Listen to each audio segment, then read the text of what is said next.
കർത്താവിൻ്റെ അതിവിശുദ്ധമായ നാം വാഴ്ചപ്പെടുമാറാകട്ടെ. എല്ലാ പ്രിയപ്പെട്ടവർക്കും വേഗം വരുന്ന യേശു കർത്താവിൻ്റെ വലിയ നാമം ഞങ്ങളുടെ സ്നേഹവും വന്ദനവും അറിയിക്കുന്നു. അല്പസമയത്തെ ദൈവചിന്തയ്ക്ക് നാം തുടർമാനമായി ചിന്തിച്ചിരുന്ന വേദഭാഗം വായിക്കും. യൂദായുടെ ലേഖനം അതിൻ്റെ 3-ാമത്തെ വാക്യം. പ്രിയരെ, നമുക്ക് പൊതുവിലുള്ള രക്ഷയെ കുറിച്ച് നിങ്ങൾക്ക് എഴുതുവാൻ സകല പ്രയത്നവും ചെയ്യുകയിൽ വിശുദ്ധന്മാർക്ക് ഒരിക്കലായിട്ട് ഭരമേൽപ്പിച്ചിരിക്കുന്ന വിശ്വാസത്തിന് വേണ്ടി പോരാടേണ്ടതിന് പ്രബോധിപ്പിച്ചെഴുതുവാൻ ആവശ്യമെന്ന് എനിക്ക് തോന്നി. വിശുദ്ധന്മാർക്ക് ഒരിക്കലായിട്ട് ഭരമേൽപ്പിച്ചിരിക്കുന്ന വിശ്വാസത്തിന് വേണ്ടി പോരാടേണ്ടത്. ഒരു വാക്ക് പ്രാർത്ഥിക്കാൻ. ഞങ്ങളുടെ ദൈവമേ, സ്വർഗ്ഗപിതാവേ, നല്ല സമയത്തിനായി അങ്ങേ വാഴ്ചുന്ന കർത്താവെ സ്തുതിക്കുന്ന ഒരു പ്രാവശ്യം കൂടെ എക്സ്റോസ് മീഡിയ മിനിസ്ട്രിയുടെ ഈ ഫേസ്ബുക്ക് വേദിയിലൂടെ കർത്താവിലേക്ക് അടുത്തു വരുവാൻ അവിടെ ഞങ്ങളെ സഹായിക്കുന്ന കൃപകൾക്കായി സ്തോത്രം. നേർന്നുകൊണ്ട് ഞങ്ങൾ വിലപ്പെട്ട ദാസൻ കുടുംബം, കേൾവിക്കാരായ കാഴ്ച എല്ലാവർക്കുമായി നന്ദിയോടെ സ്തോത്രം. ഞങ്ങളെ ഒരുമിച്ച് അനുഗ്രഹിക്കണമേ, നാമത്തെ മഹത്വപ്പെടുത്തണമേ. ഈ വചന ക്ലാസ് കർത്താവെ, ദൈവവചന കേൾവി ഞങ്ങൾക്ക് എല്ലാവർക്കും ഒരുപോലെ അനുഗ്രഹമാക്കുമാറാകണമേ എന്ന് പ്രാർത്ഥിക്കുന്നു. വിശ്വാസത്യാഗം സംഭവിച്ചുകൊണ്ടിരിക്കുന്ന നാളുകളിൽ വിശ്വാസത്തോടെ നിലനിൽപ്പ് അനേവരെയും ബലപ്പെടുത്തണമേ, നാമത്തെ മഹത്വപ്പെടുത്തണമേ. യേശു കർത്താവിന്റെ നാമത്തെ ഞങ്ങൾ അപേക്ഷിക്കുന്നു, കേൾക്കണമേ പിതാവേ. ഒരു പാടിന്റെ ചില വരികൾ ചേർന്ന് പാടി ദൈവത്തെ മഹത്വപ്പെടുത്തും. Praise the Lord. താന്റെ തല തകർത്തു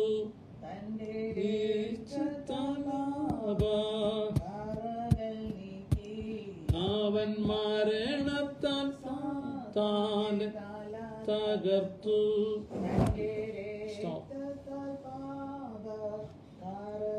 നീക്കി നിന്റെ വ്യാധിയും വേദനയും നീക്കുവാൻ നിന്നെ പാപത്തിൽ നിന്നും വിടുതൽ നൽകാൻ കുരിശിൽ ജയിച്ചെല്ലാറ്റയും കുരിശിൽ ജയിച്ചെല്ലാറ്റയും ഹീനമനുജനനം എടുത്ത യേശുരാജൻ നിൻ സവിധേ നിൽപ്പൂ ഏറ്റുകൊള്ളവനെ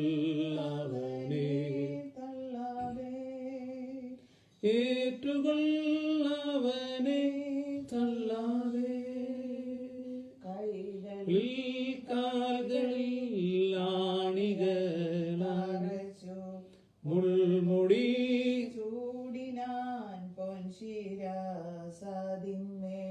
കൈകളിൽ കാൽകളിൽ ആണികളാടിച്ചു മുൾമുടി ചൂടിനാൻ പൊൻശിരാസതിന്മേൽ നിന്നെയും ദോഷിയും പീഡയും സഹിച്ചു നിന്യമാം ധീരം ചൊരിഞ്ഞോ നിനക്കാ കരുണയോടെ എന്നെ വിളിച്ചിടുന്നു കരുണയായി നിന്നെ വിളിച്ചിടുന്നു ഹീനമനുജനും എടുത്ത യേശുരാജൻ നിൻ സവിധേ നിൽപ്പൂ ഏറ്റുകൊള്ളവനെ തള്ളാതെ ഏറ്റുകൊള്ളവനെ തള്ളാതെ. കർത്താവിന്റെ വലിയ നാമം വാഴ്ചപ്പെടുമാറാകട്ടെ. അപ്പോസ്തലനായ യൂദ എല്ലാവർക്കും ഒരു മുന്നറിയിപ്പുമായി നിൽക്കുന്നതിന് കാരണം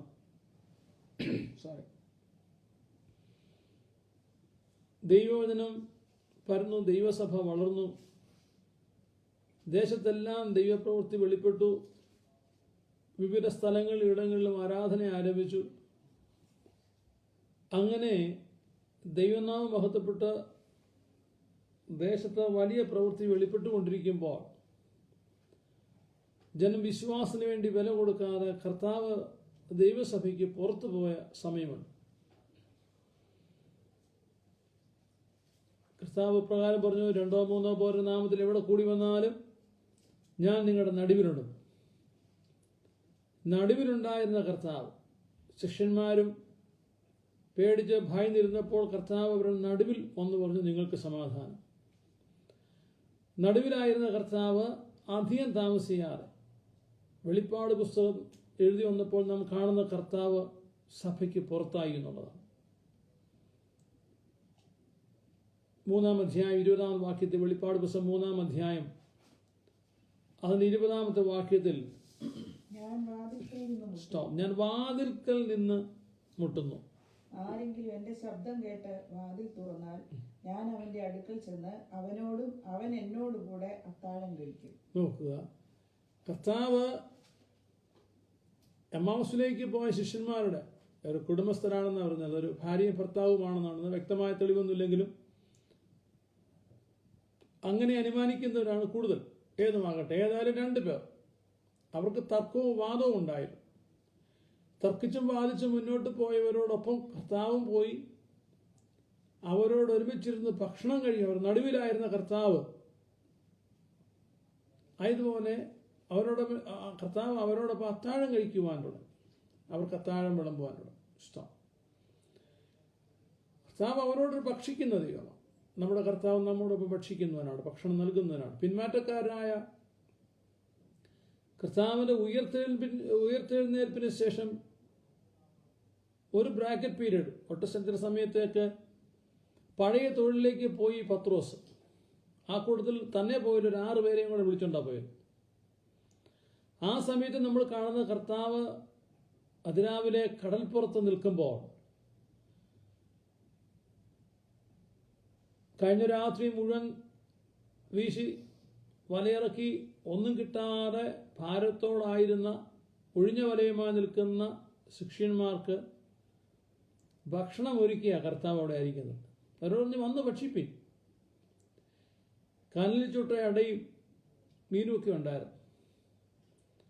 ഇവിടെ നാം വായിക്കുന്നു, നിങ്ങൾ എൻ്റെ ശബ്ദം കേട്ട് വാതിൽ തുറന്നാൽ ഞാൻ അകത്ത് വരും, അവനോടും അവൻ എന്നോടും കൂടെ ഞങ്ങൾ ഒരുമിച്ച് ഭക്ഷണം കഴിക്കും. അപ്പൊ അകത്തായിരുന്ന കർത്താവിനെ അവർ പുറത്താക്കിയല്ല, കർത്താവ് പുറത്തായി. കർത്താവ് പുറത്താകാനുള്ള കാരണം എന്നതാണ്. അത് യൂദായുടെ പുസ്തകത്തിൽ തന്നെ 11-ാമത്തെ വാക്യത്തിലുണ്ട്. പുതിയ നിയമസഭയ്ക്ക് എന്ത് സംഭവിച്ചു? യെരുശലേമിലെ സഭയ്ക്ക്, അന്ത്യോക്യയിലെ സഭയ്ക്ക്, വെളിപ്പാട് പുസ്തകത്തിൽ കാണുന്ന 7 സഭകൾക്ക് എന്താ സംഭവിച്ചത്?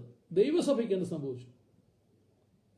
സർവത്രിയ ലോകസഭ ദൈവസഭയ്ക്ക് എന്തു ഭവിച്ചു എന്നുള്ളത് യൂദ 11-ാമത്തെ വാക്യത്തിൽ വേദനയോടെ പറയുന്നുണ്ട്.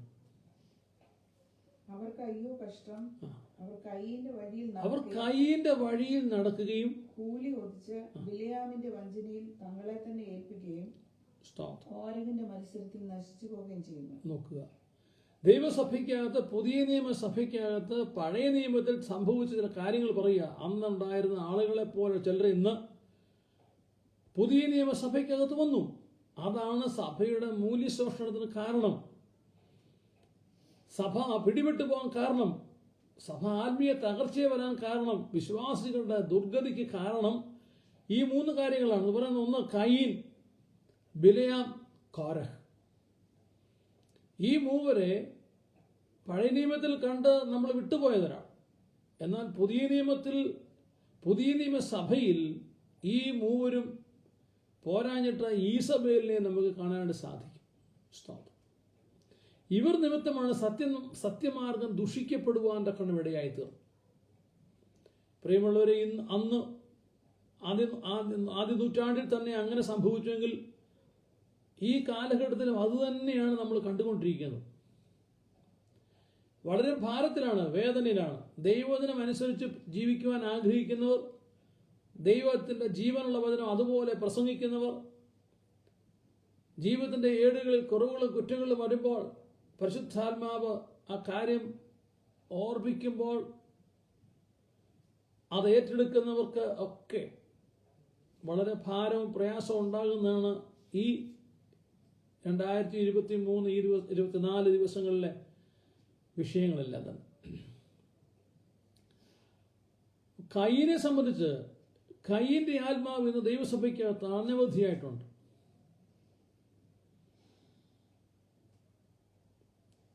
ആദ്യ മാതാപിതാക്കളിൽ നിന്ന് യാഗത്തെക്കുറിച്ചുള്ളതായ വ്യക്തമായ കാഴ്ചപ്പാട് 2 മക്കൾക്ക് ലഭിച്ചു.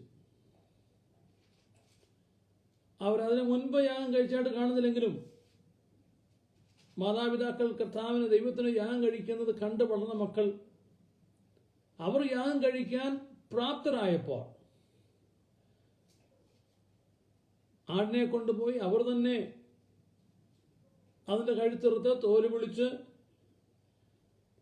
യാഗം കഴിക്കാൻ പ്രാപ്തരായി തീർന്നപ്പോൾ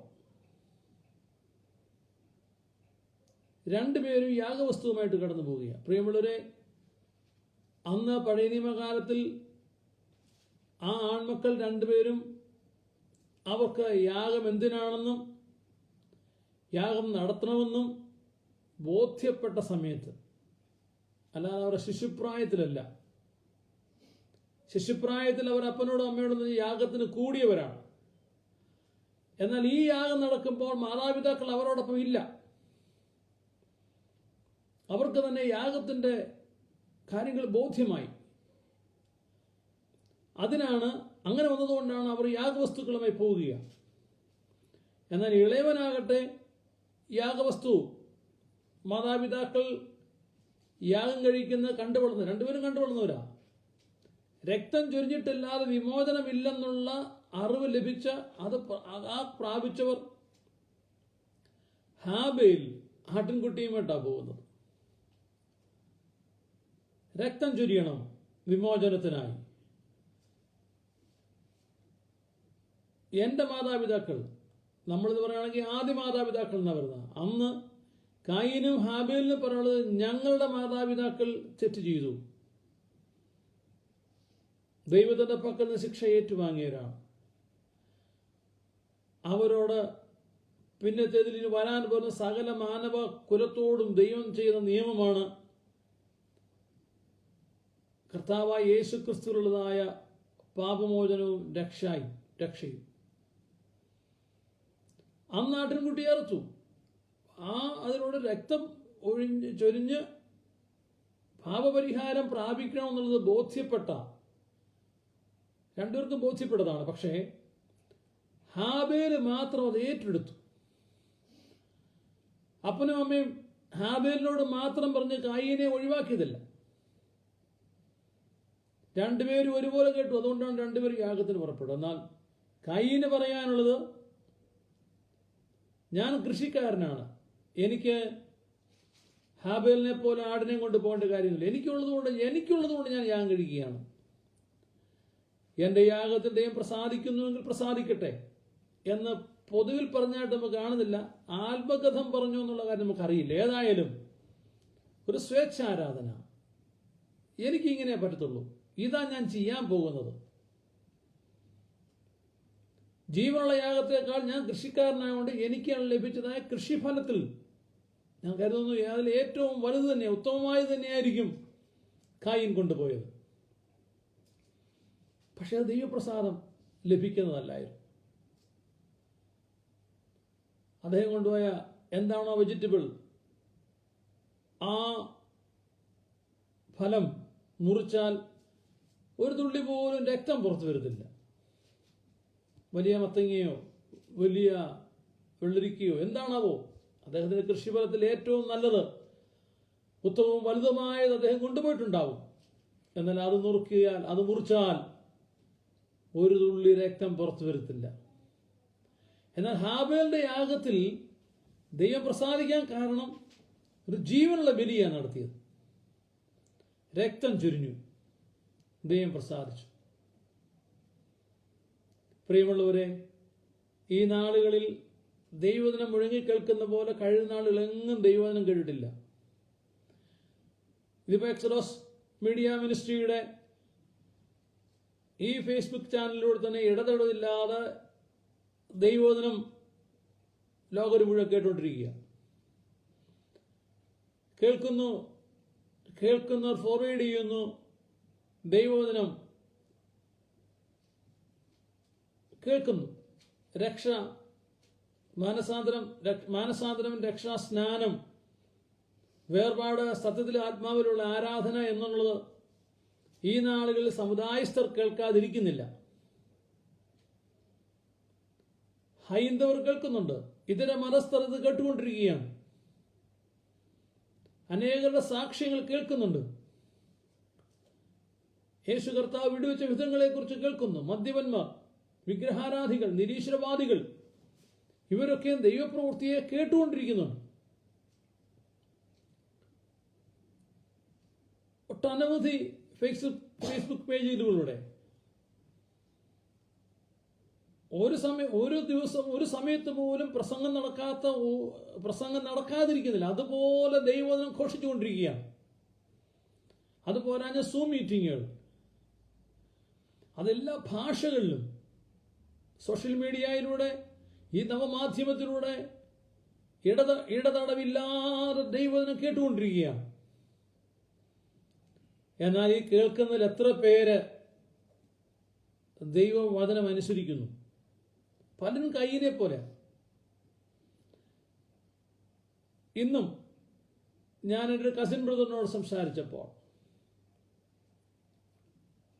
രക്ഷയെക്കുറിച്ചും ദൈവവചനത്തെക്കുറിച്ചും പറഞ്ഞപ്പോൾ അദ്ദേഹം പറഞ്ഞത്, മതി, എൻ്റെ വീട്ടിൽ വന്നതൊക്കെ സന്തോഷം, എനിക്കിത് കേൾക്കാൻ താല്പര്യമില്ല. എൻ്റെ പിതാക്കന്മാർ പോയ വഴിയുണ്ട്, ഞാൻ അതിലൂടെ പോകാൻ താല്പര്യപ്പെടും. അദ്ദേഹത്തിന് എന്നെ നന്നായിട്ട് അറിയും. എന്നേക്കാൾ 3-4 വയസ്സിന് മാത്രം പ്രായത്തിൽ മുതിർന്നതായ എൻ്റെ കസിൻ സഹോദരൻ, എൻ്റെ ജ്യേഷ്ഠൻ, അദ്ദേഹത്തിൻ്റെ മകൻ ഒരു വൈദികനാണ്. ഞങ്ങളുടെ കുടുംബത്തിലെല്ലാം വൈദികരുണ്ടായിരുന്നു. ഇന്ന് അദ്ദേഹം കേട്ട വചനം അത് ഏറ്റെടുക്കാൻ തയ്യാറാകാതെ അതിനെ തള്ളിക്കളയുക ചെയ്തത്. കയീനും അത് തന്നെ ചെയ്തത്. അപ്പനും അമ്മയും യാഗത്തെക്കുറിച്ച് പറഞ്ഞ കാര്യം അത് ഏറ്റെടുക്കാതെ കയീൻ സ്വന്തമായി യാഗം കഴിച്ചതുപോലെ എൻ്റെ സഹോദരൻ, എൻ്റെ വീട്ടുകാരിൽ പലരും, അനേകരും അവർക്ക് പൈതൃകമായി ലഭിച്ച അറിവിലും അതിൻ്റെ രീതിയിലും ഞായറാഴ്ച പള്ളിയിൽ പോകുന്നുണ്ട്, കുമ്പസാരിക്കുന്നു, കുർബാന കൊള്ളുന്നു, ഇടമീറ്റിങ്ങൾക്ക് പോകുന്നു, ഇപ്പോൾ നോയമ്പുമാണ്. പ്രിയമുള്ളവരെ, ഇത് തന്നെയാണ് കയീൻ ചെയ്തത്. എന്നാൽ ഹാബേലോ അപ്പനും അമ്മയും ചെയ്ത യാഗത്തെ കണ്ട് അതിലൂടെയുള്ള രക്ഷണ്യ പ്രവൃത്തിയെക്കുറിച്ച് ചോദിച്ചറിഞ്ഞു. എന്തിനാ പപ്പ? എന്തിനാണ് ഒരു ആടിനെ കൊല്ലുന്നത്? എന്തിനാണ് ഒരു മൃഗത്തെ കൊല്ലുന്നത്? എന്തിനാ അതിന്റെ തലയിലേക്ക് കൈവെക്കുന്നത്? അവിടെ എന്താ നടക്കുന്നത്? ആ സമയത്താണ് ആദമും ഹൗവയും വേദനയോടെ പറഞ്ഞു, മക്കളെ, ഞങ്ങൾ ഏറ്റവും സന്തോഷകരമായി ജീവിച്ച ഒരു കഴിഞ്ഞകാല പശ്ചാത്തലം ഞങ്ങൾക്കുണ്ട്. ഇന്നീ കാണുന്ന പോലെ മൃഗത്തിന്റെ തോലം ധരിച്ച് നടക്കേണ്ടവരല്ലായിരുന്നു നമ്മൾ. ഹൗവ പറഞ്ഞു കാണും, എന്റെ കുറവ്, പിശാച് എന്നെ വശീകരിച്ചു, ഞാൻ അതിൽ വീണുപോയി, ഞാന് പിശാചിന്റെ വാക്ക് കേട്ട് വിലക്കപ്പെട്ട കനി ഞാൻ കഴിച്ചുപോയി. അപ്പോൾ വേണമെങ്കിൽ മകൻ ചോദിച്ചേക്കാം, അപ്പ അമ്മയല്ലേ കഴിച്ചുള്ളൂ, അപ്പ എന്തിനാണ് കൂട്ടു തന്നത്? അതിന് ആദം ഇങ്ങനെ പറയും, പതിനാം ഇങ്ങനെ കാണുന്നത്, ആദം തന്റെ അകൃത്യം ഹൃദയത്തിൽ മറച്ചു എന്ന. മക്കളോട് പറഞ്ഞു കാണും, മക്കളെ, വേണമെങ്കിൽ അമ്മയെ എനിക്ക് ഒഴിവാക്കാമായിരുന്നു. അവൾ പിശാചിന്റെ വഞ്ചനയിൽ വീണുപോയെന്നും ഫലം ഭക്ഷിച്ചു എന്നും എനിക്ക് മനസ്സിലായി. ആ ഫലം ഭക്ഷിക്കാതെ വേണമെങ്കിൽ എനിക്ക് നിൽക്കാമായിരുന്നു. അങ്ങനെയെങ്കിൽ നിന്റെ അമ്മ, എൻ്റെ ഭാര്യ, എൻ്റെ അസ്ഥിയും അസ്ഥിയും എൻ്റെ മാംസവുമായവൾ, എൻ്റെ ഏകാന്തത മാറ്റുവാൻ ദൈവം എനിക്ക് വേണ്ടി ഒരുക്കി തന്നവൾ, എന്നിൽ നിന്ന് എന്നേക്കുമായി അകലും ഞാൻ മാറേണ്ടി വരും. അവളെ അവളുടെ നിസ്സഹായ അവസ്ഥയിൽ തള്ളിക്കളയുവാൻ എനിക്ക് മനസ്സായില്ല. അതുകൊണ്ട് അവളോടൊപ്പം ആ ശിക്ഷ ഞാനും ഏറ്റെടുക്കുവാൻ തക്കോണം ഞാനും ആ വിലക്കപ്പെട്ട കനി കഴിച്ചു. അങ്ങനെ ഞങ്ങൾ രണ്ടുപേരും നഗ്നരായി. പാപം ഞങ്ങളിൽ കടന്നപ്പോൾ മുതൽ ഞങ്ങൾ കുറ്റം പറയുന്നവരായി തീർന്നു. ദൈവം വന്ന് ഞങ്ങളോട് ചോദിച്ചു. എന്നോടാണ് ആദ്യം ചോദിച്ചത്, കാരണം ഞാനാണല്ലോ ആദ്യം ഉണ്ടായി. എന്നോട് ചോദിച്ചപ്പോൾ ഞാൻ മറു ചോദ്യം കൊണ്ടും ദൈവത്തെ കുറ്റം വിധിച്ചും കൊണ്ട് പറഞ്ഞു, ഞാനല്ലേ ഉത്തരവാദി, ഞാൻ ഫലം കഴിച്ചില്ലല്ലോ പറഞ്ഞത്. എന്നോട് കൂടി ഇരിപ്പാൻ നീ തന്നവൾ തന്നു, ഞാൻ തിന്നു എന്ന് പറഞ്ഞ് എൻ്റെ ഭാഗം ഞാൻ ഒഴിഞ്ഞു. അമ്മയും അത് തന്നെയാ പറഞ്ഞത്, പിശാചിനെ പഴിചാരി.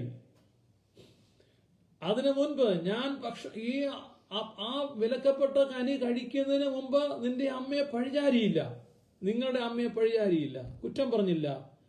മറിച്ച് അവളുടെ നിസ്സഹായ അവസ്ഥയിൽ എനിക്ക് സഹതാപം തോന്നിയിട്ട് എൻ്റെ ഭാര്യ ആയതുകൊണ്ട് ഞാനത് കഴിക്കേണ്ടി വന്നു.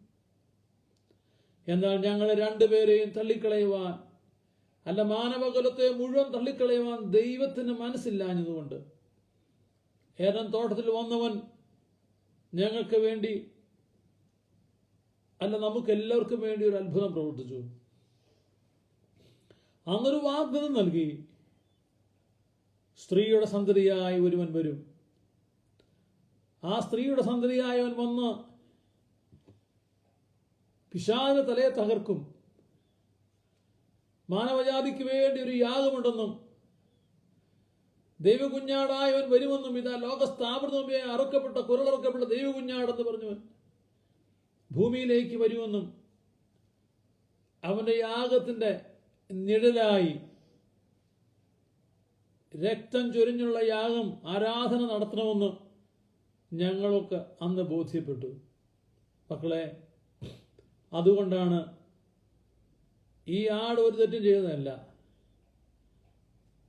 ഇന്ന് നാം യാഗം കഴിച്ച മൃഗം യാതൊരു തെറ്റും ചെയ്തിട്ടില്ല. എങ്കിലും തെറ്റ് ചെയ്ത നിങ്ങളുടെ അപ്പൻ്റെയും അമ്മയുടെയും പാപത്തിന്റെ പരിഹാരത്തിന് വേണ്ടി നടക്കാൻ പോകുന്ന വലിയ യാഗത്തിന്റെ ഓർമ്മയ്ക്കായി നടക്കാമെന്നത് ഇവിടെ ഈ യാഗം നിഴലായി നടക്കപ്പെടുകയാണ്. ഇതിനകത്തൂടെ ചൊരിയുന്ന രക്തം ഞങ്ങളുടെ മരണത്തെ മാറ്റും, ഞങ്ങളെ ശുദ്ധീകരിക്കും. മക്കളെ, ഇന്ന് നിങ്ങൾ കുഞ്ഞുങ്ങളാ, നിങ്ങൾക്കും പ്രായപൂർത്തിയാകുമ്പോൾ അതിനർത്ഥം എന്ന് അത് വിശ്വസിക്കാൻ കഴിയുമോ? ഞാനൊരു പാപിയാണെന്ന് ബോധ്യമാകുമോ? നിങ്ങൾക്കും ഇത് ആവശ്യമാണ്. ആദ്യത്തെ ബൈബിൾ ക്ലാസ് എടുക്കുക, സൺഡേ സ്കൂൾ പോലെ വീട്ടിൽ അങ്ങനെ നമ്മൾ കാണുന്നത് മക്കളോട് അപ്പനും അമ്മയും പറയണമെന്ന.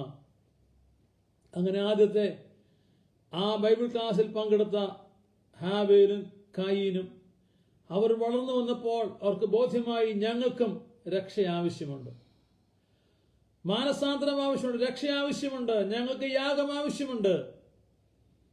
മാനവജാതിക്ക് വേണ്ടി ഒരുവൻ മരിക്കാൻ പോകുന്നതിന്റെ ഓർമ്മയ്ക്കായി ഞങ്ങളും യാഗം കഴിക്കണമെന്ന് എന്ന് വന്നപ്പോഴാണ് അവർ രണ്ടാളും കൂടെ തീരുമാനിച്ച് യാഗത്തിനായി പുറപ്പെട്ടത്. പ്രിയമുള്ളവരെ, ശിശുവിനെ സ്നാനപ്പെടുത്തുമ്പോഴല്ല,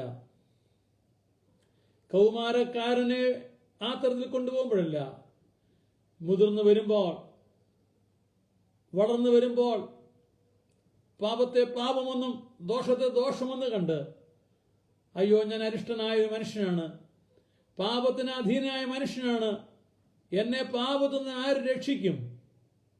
ചെയ്തു വരുന്ന കർമാചാരങ്ങൾക്കോ അനുഷ്ഠാനങ്ങൾക്കോ വണക്കങ്ങൾക്കോ ഒന്നും രക്ഷിക്കാൻ കഴിയില്ലെന്ന് ബോധ്യമാകുമ്പോൾ, കേൾക്കുന്ന വചനത്തിലൂടെ കർത്താവിനെ ഹൃദയം കൊണ്ട് വിശ്വസിച്ച് വായുകൊണ്ട് ഏറ്റുപറയുവാൻ, സ്തോത്രം, അങ്ങനെ കർത്താവ് ഹൃദയം തുറക്കുവാൻ, ബുദ്ധിയെ തുറന്ന് കിട്ടുന്ന ദൈവവചനം കേൾക്കുന്നവർ അത് അംഗീകരിക്കുമ്പോഴാണ് യഥാർത്ഥമായ യാഗം നടക്കുന്നത്.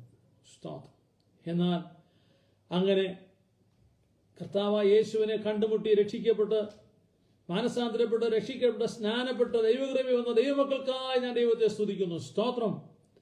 നമ്മുടെ ബുദ്ധിയോ സാമർഥ്യമോ കുടുംബ മഹിമയോ വിദ്യാഭ്യാസമോ മറ്റൊന്നുമല്ല അതിനെ ഇടയാക്കി തീർത്തത്, മറിച്ച് ഹൃദയത്തിന്റെ അന്തർഭാഗത്ത് കുറ്റബോധം പാപിയാണെന്നുള്ള ബോധ്യം വന്നപ്പോൾ, പാപത്തിന് എന്താ പരിഹാരം എന്നുള്ളത് പരിഹാരം കണ്ടുകിട്ടിയപ്പോൾ അതനുസരിച്ചവർക്കായി ദൈവത്തെ സ്തുതിക്കുന്നവർ ഹാനോക്കിനെ പോലെ ഹാബേലിനെ പോലെ ആയി തീർന്നതിനായി സ്തോത്രം.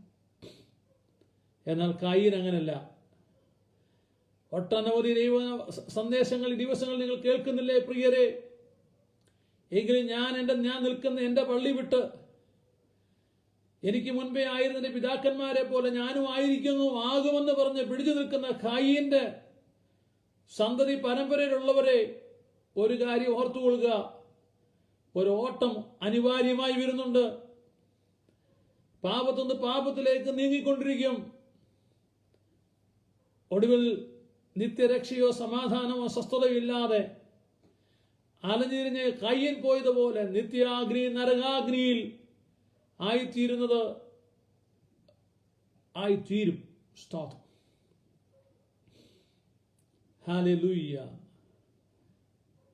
ഇപ്രകാരമുള്ള ദൈവവചന കേൾവി പ്രിയമുള്ളവരെ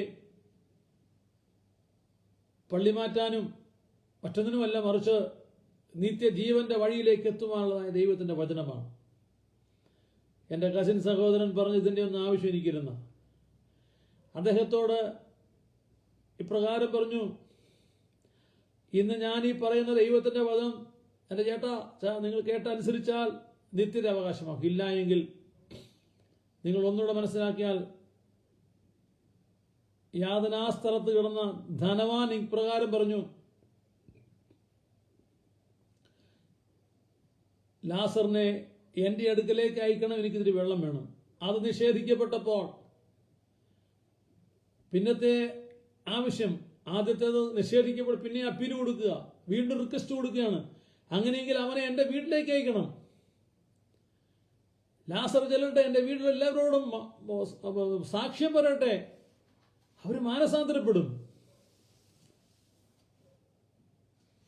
ഞാൻ പറഞ്ഞു, നമ്മുടെ പിതാക്കന്മാർ ഈ രക്ഷയറിയാതെ സത്യം ഗ്രഹിക്കാതെ പോയവരെല്ലാം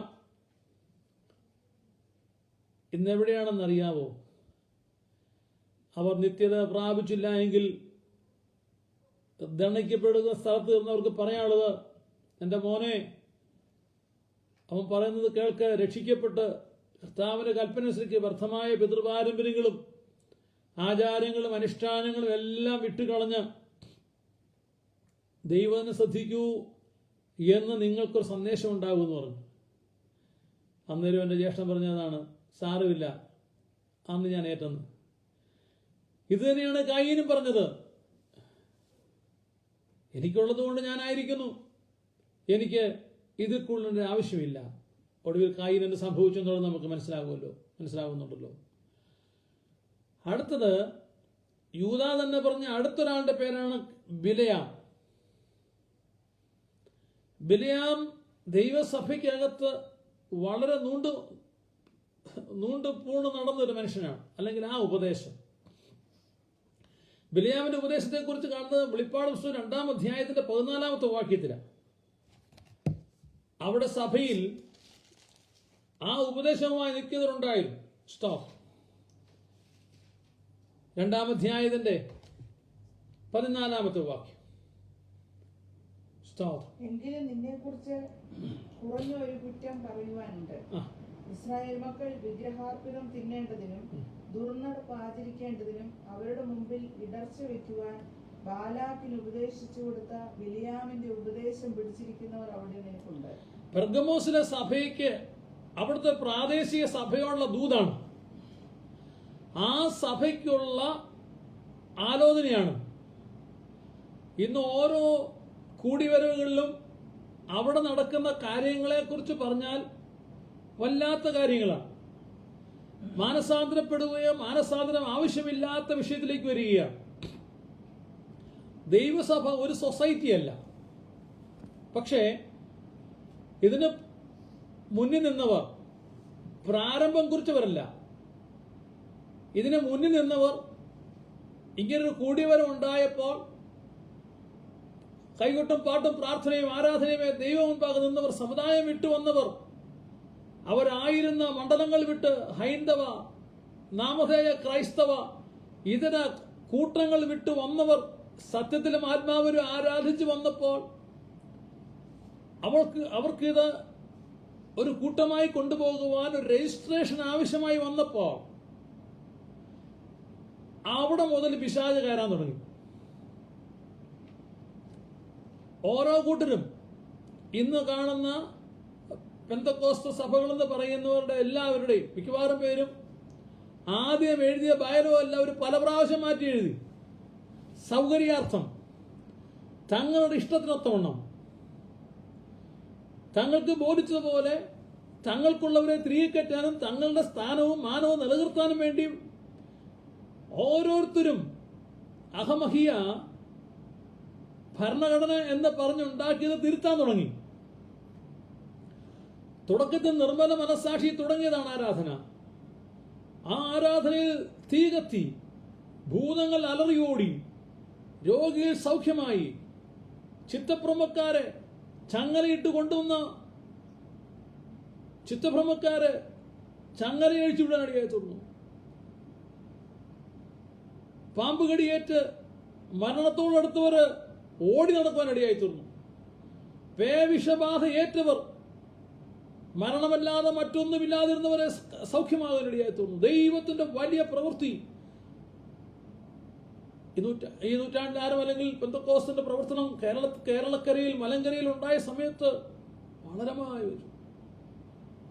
എല്ലാവരും ആത്മാവ് നിറഞ്ഞു, അന്യഭാഷയിൽ ദൈവത്തെ മഹത്വപ്പെടുത്തി, പുതുഭാഷയിൽ സംസാരിച്ചു. അന്നവർ വിദ്യാസമ്പന്നരായിരുന്നില്ല, സമൂഹത്തിൽ സ്ഥാനവും മാനവും ഉണ്ടായിരുന്നവരല്ല, ഒരു തെരഞ്ഞെടുപ്പിന് പോലും ഉണ്ടായിരുന്നില്ല. വിവാഹത്തിൽ നിന്ന് അവരെ പന്തിയിൽ ഇറക്കിവിട്ടവരാണ്. കുടുംബസ്വത്ത് ലഭിച്ചില്ല, നാടും വീടും വിട്ട് ഉഴലേണ്ടി വന്നു. സ്ഥാനങ്ങളും മാനങ്ങളും നഷ്ടമായി, ജോലി നഷ്ടമായി. വലിയ പീഡയിലൂടെ ദൈവസഭ കടന്നുപോയി. എന്നാൽ ദൈവസഭയ്ക്ക് അന്ന് സമ്പത്തില്ലായിരുന്നു, പട്ടിണിയായിരുന്നു, ദാരിദ്ര്യം മുഖമുദ്രയായിരുന്നു. എങ്കിലും ദൈവകൃപയുണ്ടായിരുന്നു. അത് മാറി ഓരോരുത്തരായിട്ട് സഭകൾ എന്ന് പറഞ്ഞ രീതിയിൽ സംഘടന രജിസ്റ്റർ ചെയ്യപ്പെട്ടു. കേരളത്തിൽ ഒക്കാഞ്ഞിട്ട് കേരളത്തിന് പുറത്തു കൊണ്ടുപോയി. ഇതെല്ലാം പ്രത്യേകതരം കാഴ്ചപ്പാടുകളോടെ പോയത്. അവിടെ മുതൽ ദൈവസഭ തളരാൻ തുടങ്ങി. എന്നാൽ പുതിയ പ്രവർത്തനമായതുകൊണ്ടും പുതിയ തുടക്കമായതുകൊണ്ടും ഒരു ഫാൻ ഓടിക്കൊണ്ടിരിക്കുന്നതിന്റെ ഫാൻ നമ്മൾ നിർത്തിയാൽ പിന്നെയും കറങ്ങുന്നത് പോലെ ദൈവപ്രവൃത്തി നഷ്ടമായെങ്കിലും പിന്നെയും കുറേയൂടെ ഓടി. അങ്ങനെ വന്നപ്പോഴാണ് ദൈവസഭയ്ക്കകത്ത് ഇലക്ഷൻ വന്നു, പാനൽ വന്നു, കാശ് കൊടുത്ത് വോട്ടായി, സ്വാധീനമായി, കള്ളവോട്ടായി. ദൈവസഭയ്ക്കകത്ത് അംഗങ്ങളല്ലാത്തവരെ കൊണ്ട് ചരട് കെട്ടിയവരെയും കൊന്തയിട്ടവരെയും കൊണ്ടുവന്ന് വോട്ടിടിക്കാൻ തുടങ്ങി. അങ്ങനെയുള്ളവർ നേതൃത്വ സ്ഥാനത്ത് വന്നു. യാതൊരു മനസ്സാക്ഷി കുത്തുമുണ്ടായില്ല. ദാവീദിനെ വേട്ടയാടി ശൗലിനെ പോലെ തലപ്പത്ത് വന്നവർ ആത്മാവ് നിറഞ്ഞവരെയും വചനത്തിൽ നിലനിൽക്കുന്നവരെ ഓടിക്കാനും പ്രയാസപ്പെടുത്താനും തുടങ്ങി. പ്രിയമുള്ളവരെ, ഇത് തന്നെയാണ് ബിലെയാം ചെയ്തത്. ബാലാക്കിന്റെ താല്പര്യം ജാതികളോട് ഇടകലരാത്ത ദൈവപ്രവൃത്തിയിൽ വിശ്വസിച്ച് ദൈവകൃപയിൽ നിൽക്കുന്ന ഒരു ജനത്തെ ഇല്ലാതെയാക്കുവാനാണ് ബാലാക്ക് ബിലെയാമിനെ വിളിപ്പാനിടയായി തീർന്നു. സ്റ്റോപ്പ്. ബിലെയാം വന്ന് അവരെ ശപിക്കുവാനും പ്രാകുവാനും നോക്കിയെങ്കിലും ഒന്നും നടന്നില്ല. ബിലെയാം കണ്ടത് ഇതാ തനിച്ചു പാർക്കുന്നൊരു ജനം ജാതികളുടെ കൂട്ടത്തിൽ എണ്ണപ്പെടാത്തൊരു കൂട്ടരായിരുന്നു. എന്നാൽ അവരെക്കുറിച്ച് പഴയ പുതിയ നിയമങ്ങൾ നമ്മൾ കാണുന്നത് ഇവർ ദുരാഗ്രഹികളായിരുന്നു, അനുസരിക്കാത്തവരായിരുന്നു, പിറുപിറുപ്പുകാരായിരുന്നു, പുറകിലോട്ട് മാറിയിരുന്നവരായിരുന്നു. പക്ഷെ ആകമാന ജനത്തെ ദൈവം പുറം ലോകത്തിന് കാണിച്ചു കൊടുത്തപ്പോൾ അവരുടെ കുറ്റം പറയാനില്ലായിരുന്നു.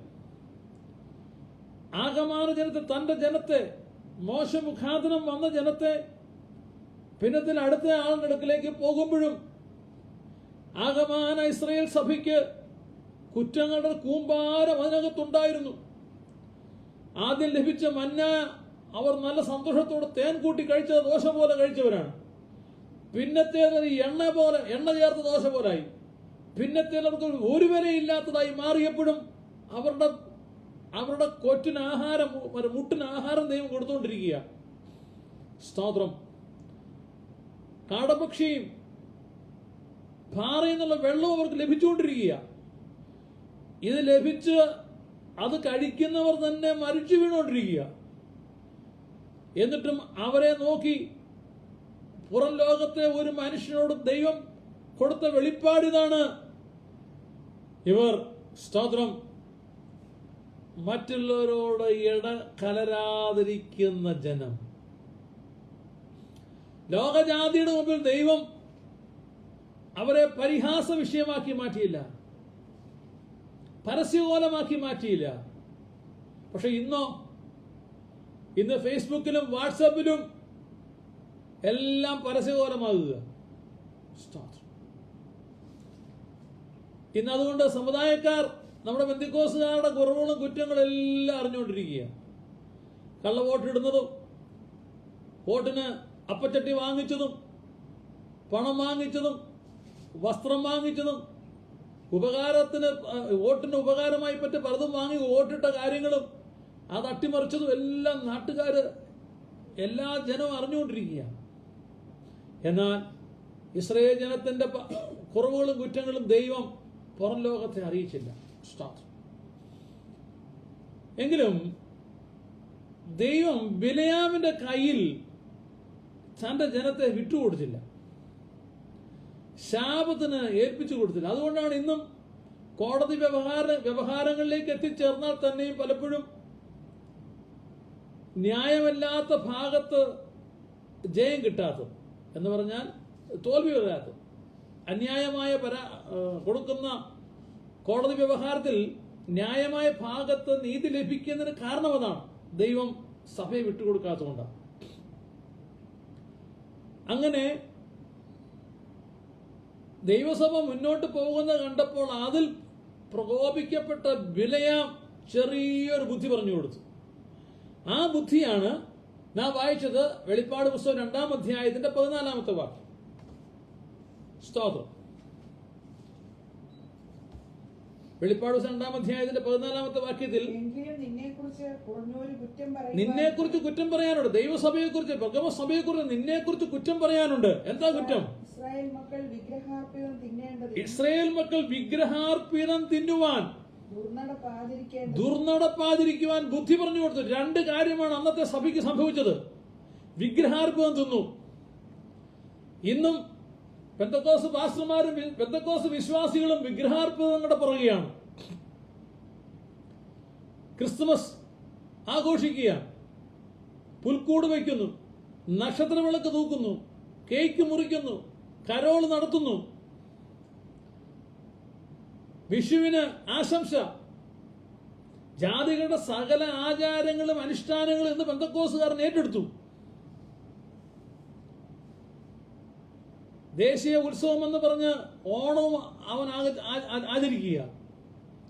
ഏതിലാണ് ഇന്ന് പെന്തക്കോസ്തുകാരൻ മാറാത്തത്? പെന്തക്കോസ്ത് കൺവെൻഷനുകളിൽ രാഷ്ട്രീയക്കാർ കയറി അവരുടെ ആശയങ്ങൾ മുഴുവൻ പ്രസംഗിക്കുക. കർത്താവ് അത്ഭുതമായി വെടിവെച്ച അനേകർ ഇന്നുമുണ്ട് ദൈവസഭയ്ക്കകത്ത്. ക്യാൻസർ മാറിയവർ, കിഡ്നി സ്റ്റോൺ മാറിപ്പോയവർ, ഹൃദ്രോഗം സൗഖ്യമായവർ, ബ്രെയിൻ ട്യൂമർ മാറിപ്പോയവർ, നടക്കാൻ പറ്റാത്തവർ നടന്നവർ, വിവാഹിതരായി തലമുറകളില്ലാതെ ഇരുന്ന് ഹോർമോൺ വ്യതിയാനത്താൽ കുട്ടികളില്ലാതിരുന്ന് ഡോക്ടർമാർ കൈവിട്ടവർ, അത്ഭുതമായ രോഗസൗഖ്യവും അത്ഭുതങ്ങളും പ്രാപിച്ചവർ ഇന്ന് ദൈവസഭയ്ക്ക് താവോളമുണ്ട്. എന്റെ അറിവിൽ ആവോളമുണ്ട്. പക്ഷെ അവർക്കാർക്കും പൊതുവിൽ വന്ന ഈ കൺവെൻഷനുകളിൽ യേശു ഞങ്ങളെ സൗഖ്യമാക്കി, ഞങ്ങളെ വിടുവിച്ചു എന്നുള്ള അത്ഭുതത്തിന്റെ വിടുതലിന്റെ സാക്ഷി പറയുവാൻ, വീണ്ടെടുപ്പിന്റെ ഗാനം പാടാൻ അനുവാദവും അവസരവുമില്ല. അതേസമയം ലോക രാഷ്ട്രീയക്കാർ 1/4 മണിക്കൂറാണ് കൺവെൻഷനിൽ പ്രസംഗിക്കുന്നത്, ആശയങ്ങൾ പറയുന്നത്. പ്രിയമുള്ളവരെ, ഇത് തന്നെയാണ് ബിലെയാം പറഞ്ഞു കൊടുത്തത്. ഇവരെ തോൽപ്പിക്കാൻ ഒറ്റ പണിയേ ഉള്ളൂ, ഇവരെ വീഴ്ത്താൻ ഒരു പണിയേ ഉള്ളൂ. അതുകൊണ്ട് എന്ത് ചെയ്യേ? അവരെ വിഗ്രഹാർപ്പണം തിന്നാൻ. ഈ ലോക ജഡത്തിന്റെയും ലൗകികമായതിന്റെ പിന്നാലെ വിടാമെങ്കിൽ അവരെ നമ്മളായിട്ട് ശപിക്കുകയും വേണ്ട, പ്രാകുകയും വേണ്ട, ഇവർ തന്നെ നിലം പരിചയിക്കോളും. അതേ പ്രിയരെ, ഈ ദിവസങ്ങളിൽ ദൈവസഭയ്ക്കകത്ത് പുതുതായി ആരും വിശ്വാസത്തിൽ പലർക്കും വരുന്നില്ല.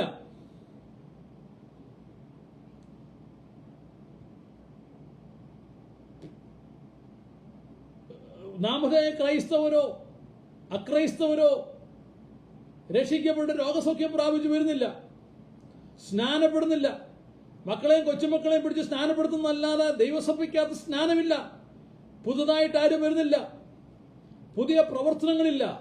ഉള്ള സഭ 3-4 പിരിഞ്ഞ് മാറി മാറി പ്രവർത്തിക്കുന്ന പ്രവർത്തനങ്ങളല്ലാതെ അക്രൈസ്തവരുള്ള സ്ഥലത്ത് കർത്താവിനെ അറിയാത്തവരുടെ പുതിയ വേറെയില്ല. അവിടേക്ക് പോകാൻ ആളില്ല. ഉള്ള പ്രവർത്തനം പൊട്ടിച്ച് വീണ്ടും തുടങ്ങുവാനും സെന്ററുകളും സെക്ഷനുകളും വർദ്ധിപ്പിക്കുവാനല്ലാതെ ആളില്ല. കാരണം ബിലയാൻ പറഞ്ഞു കൊടുത്തു, ഇത് ചെയ്താൽ മതി, വിഗ്രഹാർപ്പണത്തിൽ തിന്നാൻ ഏൽപ്പിച്ചാൽ മതി, അന്യദൈവാരാധനയ്ക്ക് ദൈവികമല്ലാത്തതിലേക്ക് വിട്ടുകൊടുത്താൽ മതി. അപ്പൊ ചോദിക്കും, അതെന്താണ്? അതാണ് ശമൂവേൽ പ്രവാചകൻ പറഞ്ഞത്, ശ്രദ്ധിക്കുന്നത് യാഗത്തെക്കാളും അനുസരിക്കുന്നത് യാഗത്തെക്കാളും ശ്രദ്ധിക്കുന്നത് മുട്ടാടുകളുടെ മേലസിനേക്കാളും നല്ലത്. അവിടെ മത്സരം ആഭിചാര ദോഷം പോലെയും ശാഠ്യം ദ്വന്ദ്വപക്ഷം അത് മിഥ്യാപൂജ പോലെയാണ്. മിഥ്യാപൂജയിലാണെന്ന് പെന്തക്കോസ്തുകാർ മിഥ്യാപൂജയിലാണ്. അനുസരിക്കുന്നതാണ് യാഗത്തേക്കാൾ നല്ലത്. അതാണ് കുഞ്ഞാടുകളുടെ മുട്ടാടുകളുടെ മേധസ്സിനേക്കാൾ ദൈവത്തിന് പ്രസാദമായിരിക്കുന്നത്. സ്തോത്രം. അതുകൊണ്ട് ശാഠ്യവും ദ്വന്ദ്വപക്ഷവും വിഗ്രഹാരാധന പോലെയും അല്ല. ശാഠ്യം ശമൂവേലിന്റെ 1-ാം പുസ്തകം 15-ാം അധ്യായത്തിന്റെ 22 വാക്യങ്ങളിലാണ്. യഹോവയുടെ കൽപ്പന അനുസരിക്കുന്നത് പോലെ ഹോമയാഗങ്ങളും ഹനനയാഗങ്ങളും യഹോവയ്ക്ക് പ്രസാദമാകുമോ? യഹോവയുടെ കൽപ്പന അനുസരിക്കുന്നത് പോലെ ഹോമയാഗങ്ങളും ഹനനയാഗങ്ങളും യഹോവയ്ക്ക് പ്രസാദമാകുമോ? ലോക്കൽ കൺവെൻഷനും ജനറൽ കൺവെൻഷനും മുറ്റത്തെ കൺവെൻഷൻ ദൈവത്തിന് പ്രസാദമാകണമെങ്കിൽ, സ്തോത്രം, യഹോവയുടെ കൽപ്പന അനുസരിക്കണം. യഹോവയുടെ കൽപ്പന അനുസരിക്കാതെ മുറ്റത്തെ കൺവെൻഷനും ലോക്കൽ കൺവെൻഷനും സെൻട്രൽ കൺവെൻഷനും ജനറൽ കൺവെൻഷനും നടത്തി ഒരു കാര്യവുമില്ല. ശമൂവേൽ പ്രവാചകൻ അന്നത്തെ രാജാവിനോട് തൈലം വീണ അഭിഷക്തനായ രാജാഭിഷേകം പ്രാപിച്ച ശൗലിനോട് പറയുകയാണ്, ശൗലേ, രാജാവേ, നിന്റെ തീരുമാനം തെറ്റിപ്പോയി, നീ ചെയ്തത് ശരിയല്ല. യഹോവയുടെ കൽപ്പന അനുസരിക്കുക, അതാണ് മുഖ്യം. അതിന് പകരം നീ അത് എന്ത് ചെയ്താലും എന്തായി മാറും?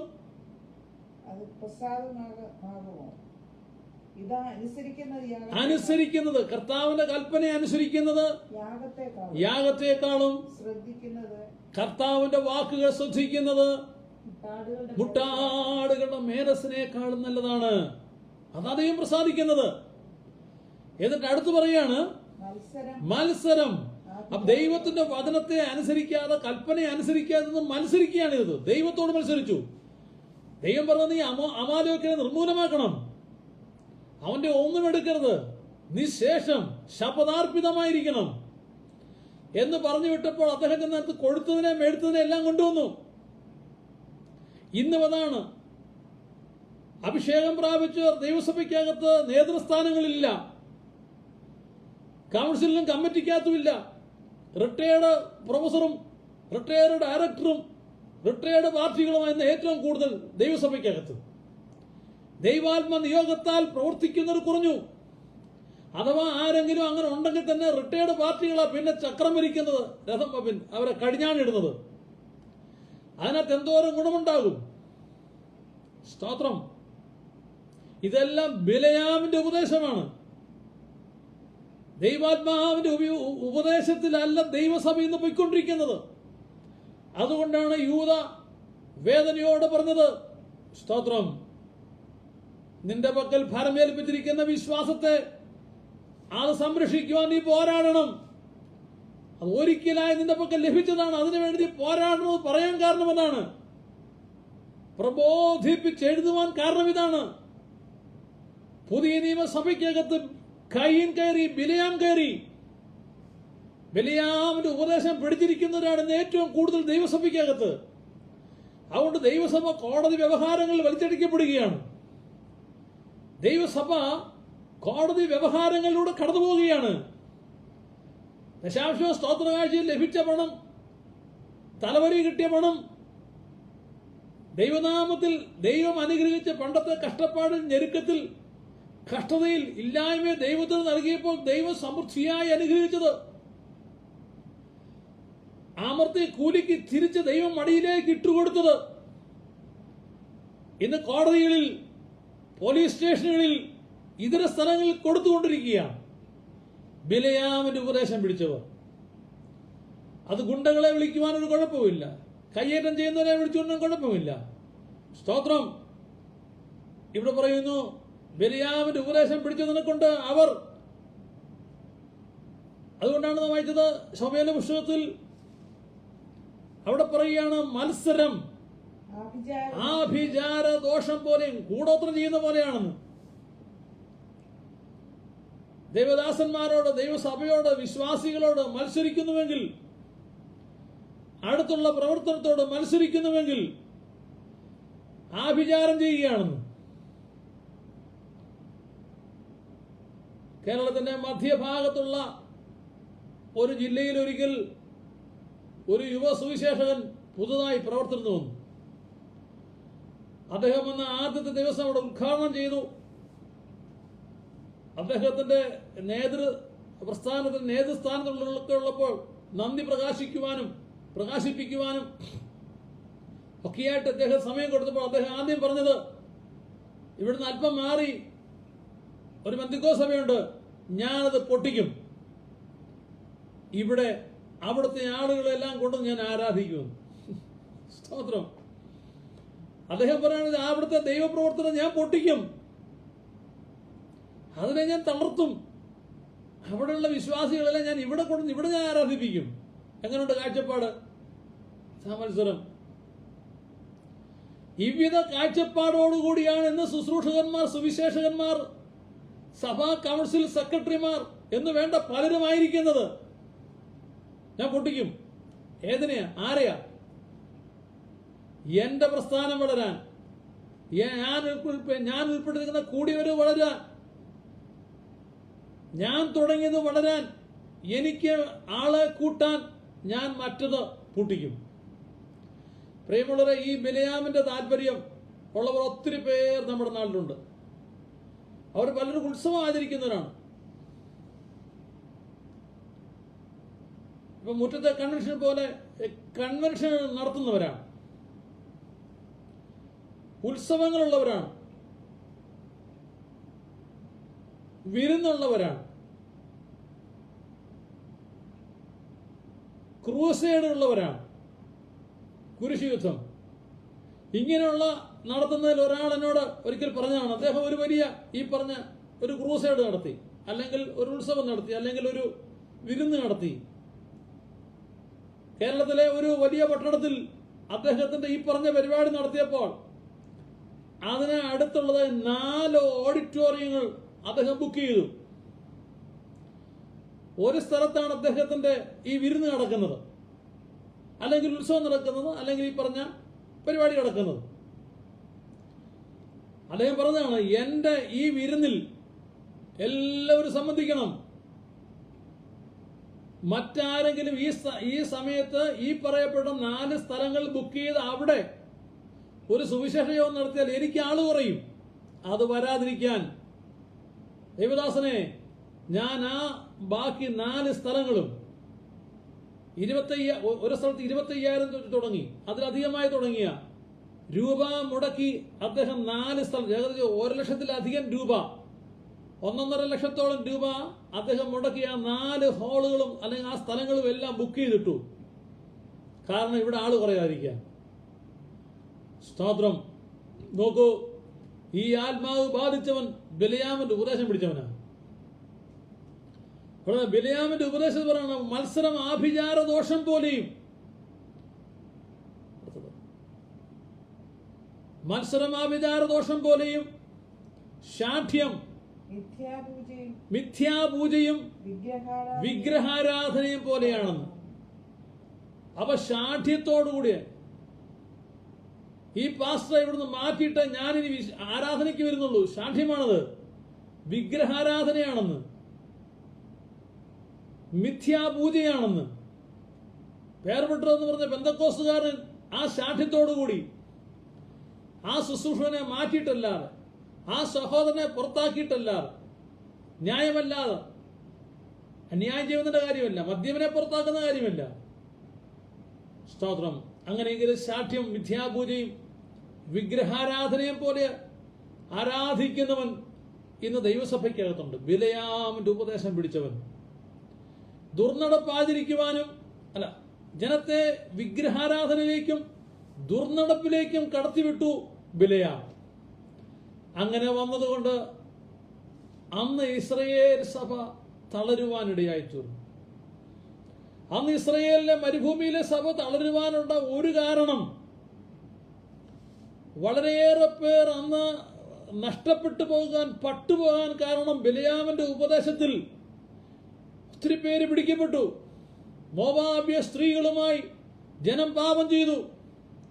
ആ സ്ത്രീകൾ അവരെ വിഗ്രഹങ്ങളിലേക്ക് ഇസ്രയേൽ മക്കളെ കൊണ്ടുപോയി. ജനം പിടിക്കപ്പെട്ടു. ഇന്നും ദൈവസഭയ്ക്കകത്ത് നടന്നുകൊണ്ടിരിക്കുകയാണെന്നാണ്. സ്തോത്രം. വെളിപ്പാട് പുസ്തകം 2-ാം അധ്യായത്തിന്റെ 14-ാമത്തെ വാക്യത്തിൽ നമ്മൾ വായിച്ചത്, ബിലയാമിന്റെ ഉപദേശം പിടിച്ചവർ നിനക്കുണ്ട്. എന്നാൽ യൂദ പറയാത്ത ഒരാളെ കൂടെ വെളിപ്പാട് പുസ്തകം കാണാം. അതുകൂടെ പറഞ്ഞ് ഇന്നത്തെ മെസ്സേജ് അവസാനിപ്പിക്കാം. അത് വെളിപ്പാട് പുസ്തകം 2-ാം അധ്യായത്തിന് 20-ാമത്തെ വാക്യമാണ്. സ്തോത്രം. എങ്കിലും താൻ പ്രവാചകി എന്ന് പറഞ്ഞ് ദുർനടപ്പാചരിക്കുവാനും വിഗ്രഹാർപ്പിതം തിന്നുവാനും എന്റെ ദാസന്മാരെ ഉപദേശിക്കുകയും തെറ്റിച്ച് കളയുകയും ചെയ്യുന്ന ഈസബേൽ എന്ന സ്ത്രീയെ നീ അനുവദിക്കുന്നു എന്നൊരു കുറ്റം നിന്നെ കുറിച്ച് പറയുവാനും. പഴയ നിയമകാലത്ത് വളരെയധികം ദോഷം ചെയ്ത ദൈവദാസന്മാരെ ഇല്ലാതാക്കിയ ഒരു സ്ത്രീയാണ് ഈസബേൽ. അഹാബ് രാജാവിന്റെ ഭാര്യയായിരുന്നു. ദൈവദാസന്മാരെ കൊല്ലുക എന്നുള്ളതാണ് അവരുടെ ഒരു മിനിമം കലാപരിപാടി. വളരെ സന്തോഷത്തോടെ ആ സ്ത്രീ അത് ചെയ്തുകൊണ്ടുവന്നു. അതിന് തക്ക മൊണ്ണയായ ഒരു ഭർത്താവ്, രാജാവ്. ആ മനുഷ്യന് നന്മ അനുഭവിക്കാനല്ല, അതിനകത്തെ നല്ല ഫലം കായ്ക്കുവാനല്ല, പതിര് കൊയ്യാനായിരുന്നു രാജാവിന് താല്പര്യം. അതുകൊണ്ടാണ് അഹാബ് രാജാവ് എഴുന്നേറ്റ് പുറത്ത് നോക്കുമ്പോൾ കാണുന്ന നാബോത്തിന്റെ മുന്തിരിത്തോട്ടം. അത് വളരെ ഭംഗിയായി കവാത്ത് ചെയ്ത് കൊലകൊലയായി മുന്തിരിങ്ങ കായ്ച്ചു കിടക്കുന്ന ആ മനോഹരമായ മുന്തിരിത്തോട്ടം കണ്ടപ്പോൾ ആഹാബ് എന്ന് പറഞ്ഞവന് ദൈവകൃപയില്ലാത്ത രാജാവിന്റെ അകത്ത് വന്നത്, മനുഷ്യരെയും ദൈവത്തെയും ആനന്ദിപ്പിക്കുന്ന, രസം നൽകുന്ന, ഈ വീഞ്ഞ് നൽകുന്ന അല്ലെങ്കിൽ രസം നൽകുന്നതായ മുന്തിരിയല്ല അവിടെ വേണ്ടത്, മറിച്ച് അന്ന് പറിച്ചെടുത്ത് അല്ലെങ്കിൽ നട്ട് പറിച്ചെടുത്ത് തോരൻ വെച്ച് കഴിഞ്ഞാൽ പിന്നില്ലാതെ പോകുന്ന ചീര നടുന്നതാണ് നല്ലത്. നിലനിൽക്കുന്ന ഫലമല്ല വേണ്ടത്, മറിച്ച് ഒരു ഫാസ്റ്റ് ഫുഡ് പരിപാടിയിലേക്ക് അദ്ദേഹം നീങ്ങുക. പിന്നെ ഈ മനുഷ്യൻ ഒന്ന് ചെയ്തു, അദ്ദേഹം തൻ്റെ ആ മനുഷ്യനെ നേരിട്ട് വിളിച്ചു, നാബോത്തിനെ വിളിച്ച് രാജാവ് പറഞ്ഞു, എൻ്റെ കൊട്ടാരത്തിനടുത്ത് നിനക്ക് ഉണ്ടല്ലോ, അതെനിക്ക് തരണം, എനിക്ക് ചീരത്തോട്ടമാക്കാനാണ്. അദ്ദേഹം പറഞ്ഞു, ഇല്ല രാജാവേ, ഞാനത് തരില്ല, അതിൻ്റെ പിതാക്കന്മാരുടെ അവകാശമാണ്, ഞാനത് തരില്ല. രാജാവ് അതിൽ കുപിതനായി ആ മനുഷ്യൻ തലയൊന്നും എടുത്തില്ല. അദ്ദേഹം ഞാൻ പറഞ്ഞ ഒരു മൊണ്ണയായിരുന്നു, ഒരു കാര്യപ്രാപ്തിയുള്ള മനുഷ്യനല്ലായിരുന്നു. ഭാര്യയായിരുന്നു കാര്യങ്ങൾ മുഴുവൻ നടത്തിക്കൊണ്ടത്. തന്നെത്താൻ വിറ്റുകളഞ്ഞ അഹാബെന്ന്. അതിനുവേണ്ടി ഈസബേൽ അദ്ദേഹത്തെ ഏറെ ഉത്സാഹിപ്പിച്ചു എന്നാണ് ദൈവം നമ്മൾ വായിക്കുന്നത്, കാണുന്നത്. അവിടെ അദ്ദേഹം സാധാരണ ഭാര്യയും ഭർത്താവും തമ്മിൽ കുടുംബജീവിതത്തിൽ പ്രശ്നമുണ്ടായ, ദാമ്പത്യത്തിൽ പ്രശ്നമുണ്ടായ ഭാര്യയും ഭർത്താവുള്ളപ്പോൾ ഭാര്യ ഭക്ഷണം കഴിക്കാതെ കയറി കിടക്കുന്നത് പോലെ രാജാവ് ഭക്ഷണം കഴിക്കാതെ കയറി കിടന്നു വന്നു. അത് കണ്ട അതറിഞ്ഞ ആ ഈസബേൽ രാജാവിനോട് ചോദിച്ചു, എന്താ രാജാവേ പ്രശ്നം, എന്താ കഴിക്കാത്ത ഭക്ഷണം കഴിക്കും? അപ്പോഴാണ് പറഞ്ഞത്, എനിക്ക് ഇങ്ങനെ ആവശ്യമുണ്ട്, ആഗ്രഹം ഉണ്ടായിരുന്നു, എൻ്റെ ആഗ്രഹം സാധിച്ചില്ല. ആ സാധിക്കാൻ തടസ്സം ആ മനുഷ്യനാന്ന് പറഞ്ഞു. നീ രാജാവാണോ? ഞാനതിനാന്ന് പറഞ്ഞു. പിന്നെ നമുക്ക് നാം അറിയുന്നത് പോലെ നാബോത്തിനെ കൊന്ന് ആ മുന്തിരിത്തോട്ടം ഈസബേല് സ്വന്തമാക്കി. അങ്ങനെ സാധാരണക്കാരെ അല്ലെങ്കിൽ നന്നായി പോകുന്നതിനെ ഇല്ലായ്മ ചെയ്യുന്നതായ സ്വഭാവം, ആ ഒരു ശുശ്രൂഷ ഇന്ന് ദൈവസഭയ്ക്കകത്ത് അധികമായിട്ടുണ്ട്. ദൈവത്തിന് പ്രയോജനപ്പെടുന്നവരെ, പാടുന്നവരെ, പ്രാർത്ഥിക്കുന്നവരെ, ദൈവനെ ശുശ്രൂഷിക്കുന്നവരെ, കണ്ണുനീരൊഴുക്കുന്നവരെ, അവരെയല്ല ഇന്ന് ദൈവസഭയ്ക്കകത്ത് താല്പര്യം. ദൈവസഭയ്ക്ക് താല്പര്യം നിലനിന്ന് ഫലം കൊടുക്കുന്നവരെയല്ല, ആത്മാക്കളെ ദൈവസഭയിലേക്ക് കൊണ്ടുവരുന്നവരെയല്ല, മറിച്ച് ഈ പറഞ്ഞ പോലെ നിലനിൽക്കാത്ത ഫലം ചീര തോട്ടമാക്കുന്ന സഭ ഇന്ന് മുന്തിരിത്തോട്ടമല്ല ചീരത്തോട്ടമായി മാറിയിരിക്കുക. ഒരു കൂട്ടം മാത്രമല്ല, എണ്ണപ്പെട്ട കൂട്ടർ മാത്രമല്ല, രജിസ്റ്റേർഡ് ചെയ്യപ്പെട്ട കൂട്ടരും സ്വതന്ത്രരെന്ന് കേൾക്കപ്പെടുന്നവരും എല്ലാം മിക്കവാറും സഭകൾക്കകത്ത് നിന്ന് ചീരയാണ് വിളയുന്നത്. മുന്തിരിയുടെ മനോഹരമായ അനുഭവം കാണുന്നില്ല. ന്യായാധിപന്മാരുടെ പുസ്തകത്തിലാണ് നമ്മൾ കാണുന്നത് മുന്തിരിയുടെ അനുഭവത്തെക്കുറിച്ച്. ന്യായാധിപന്മാരുടെ പുസ്തകത്തിൽ വൃക്ഷങ്ങൾക്ക് ഒരു രാജാവിനെ വേണ്ടി വന്ന സമയത്ത് മുന്തിരിവള്ളിയുടെ അടുക്കൽ ചെന്ന് പറഞ്ഞു, നീ ഞങ്ങൾക്ക് രാജാവാകണം. അതിന് മുമ്പ് രണ്ടുപേരുടെ കണ്ടു, അത്തിവൃക്ഷത്തെയും ഒലിവൃക്ഷത്തോടും ചോദിച്ചു, കിട്ടാതെ വന്നപ്പോൾ കഴിഞ്ഞപ്പോൾ മുന്തിരിവള്ളിയോട് വന്ന് പറഞ്ഞു, നീ ഞങ്ങൾക്ക് രാജാവാകണം. ആ സമയത്ത് മുന്തിരി പറയുന്ന ഒരു കാര്യമുണ്ട്, നിങ്ങൾക്കറിയാമോ? ന്യായാധിപന്മാരുടെ പുസ്തകത്തിലാണ്. നിങ്ങൾക്കറിയുമോ, ദൈവവും മനുഷ്യനും പുകഴ്ത്തുന്ന എൻ്റെ മനോഹരമായ അനുഭവം വിട്ടേച്ച് ഞാൻ വൃക്ഷങ്ങളുടെ മേൽ ആടാൻ പോകുമോ എന്നാണ് ചോദിച്ചത്. മനുഷ്യനും ദൈവവും പുകഴ്ത്തുന്ന പുഷ്ടി വിട്ടിട്ട് അല്ല, ദൈവവും മനുഷ്യനും എന്നെ സ്തോത്രം ന്യായാധിപന്മാരുടെ പുസ്തകം 9-ാം അധ്യായത്തിന്റെ 8-ാമത്തെ വാക്യം. മുന്തിരിവള്ളിയോട് ചോദിച്ചു. 8 മുതലാണ് തുടക്കമെങ്കിലും അത് ഓരോ വൃക്ഷങ്ങളാണ്. മുന്തിരിവള്ളിയോട് ചോദിച്ചതാണ് നമുക്ക് ഇവിടെ പ്രതിപാദ്യം. പിന്നെ വൃക്ഷങ്ങൾ മുന്തിരിവള്ളിയോട് എത്ര? 12. ന്യായാധിപന്മാരുടെ പുസ്തകം 8-ാം അധ്യായത്തിന്റെ 12-ാമത്തെ വാക്യം. 9-ാം അധ്യായത്തിന്റെ 12-ാമത്തെ വാക്യം. പിന്നെ വൃക്ഷങ്ങൾ മുന്തിരിവള്ളിയോട് നീ വന്ന് ഞങ്ങൾക്ക് രാജാവായിരിക്കുക എന്ന് പറഞ്ഞു. മുന്തിരിവള്ളി അവരോട് പറഞ്ഞാണ്, ദൈവത്തെയും മനുഷ്യനെയും ആനന്ദിപ്പിക്കുന്ന എന്റെ രസം ഞാൻ ഉപേക്ഷിച്ച് വൃക്ഷങ്ങളുടെ മേൽ ആടാൻ പോകുമോ? അപ്പൊ മുന്തിരിവള്ളിയുടെ അനുഭവം ദൈവത്തെയും മനുഷ്യരെയും ആനന്ദിപ്പിക്കുന്ന എന്റെ രസം. അപ്പൊ ദൈവവും മനുഷ്യരും ആനന്ദിക്കുന്നതായ രസമുള്ളതായ ഒരു മരമാണ് മുന്തിരി. ആഹാബിന് താല്പര്യമില്ലാത്തതാ. സ്തോത്രം. ദൈവവും രസിക്കണ്ട, മനുഷ്യൻ രസിക്കണ്ട, അത് മുഴുവൻ വെട്ടിക്കളഞ്ഞേച്ച് അവിടെ മുഴുവൻ ചീരത്തോട്ടമാക്കണം. പ്രിയമുള്ളവരെ, കഴിഞ്ഞകാല പെന്തക്കോസ്ത് സഭകൾ മനുഷ്യരെയും ദൈവത്തെ രസിപ്പിക്കുന്നതായിരുന്നു. കോമഡി പറഞ്ഞില്ല, കെട്ടുകഥകളും വീൺവാക്കുകളും പറഞ്ഞില്ല. ഖണ്ഡന പ്രസംഗത്താൽ, ദൈവത്തെ നിർമ്മലമായ സുവിശേഷത്താൽ ക്രൂശിനെ ഉയർത്തി യേശുവിന്റെ രക്തത്താലുള്ള പാപമോചനവും നിത്യജീവനും അറിയിച്ച് ജനത്തെ അനുതാപത്തിലേക്കും മാനസാന്തരത്തിലേക്കും നടത്തി ആലറിക്കരഞ്ഞുകൊണ്ട് ചോദിച്ചു, അയ്യോ ഞങ്ങൾ എന്ത് ചെയ്യണം? മാനസാന്തരപ്പെട്ടു, സ്നാനപ്പെട്ടു. അഭിഷേകം പ്രാപിക്കാൻ പലർക്കും തടസ്സമുണ്ടായിരുന്നു. അവരുടെ ജീവിതത്തിൽ സംഭവിച്ചതായ മുൻകാല കുറവുകൾ, കുറ്റങ്ങൾ പരിശുദ്ധാത്മാവ് അവരെ ഓർപ്പിച്ചപ്പോൾ അതേറ്റ് പറഞ്ഞ് ക്ഷമ പറഞ്ഞ് കൊടുക്കേണ്ടത് കൊടുത്തു തീർത്ത് അഭിഷേകം പ്രാപിച്ച ആത്മനിർവൃതിയിൽ ആനന്ദിച്ച ദൈവസഭ ഇന്ന് ആ മുന്തിരിത്തോട്ടം ഇന്ന് ആഹാവ് ചീരത്തോട്ടമാക്കി വെച്ചിരിക്കുക. ഇവിടെ സമയം അവസാനം രണ്ട് വാക്കളെ ചുരുക്കട്ടെ. ദൈവം വെച്ചാൽ ഇതിന്റെ ശേഷം ഭാഗം നമുക്ക് അടുത്ത പ്രാവശ്യം. നൂറ്റാണ്ടുകൾക്ക് മുമ്പ് യൂദ അപ്പോസ്തലൻ ആത്മനിറവിൽ പൊതുസഭയോട് വിളിച്ചു പറയുന്ന കാര്യം ഇതാണ്: നിങ്ങൾ ഫലമേൽപ്പിക്കപ്പെട്ടിരിക്കുന്ന വിശ്വാസത്തിന് വേണ്ടി പോരാടണം.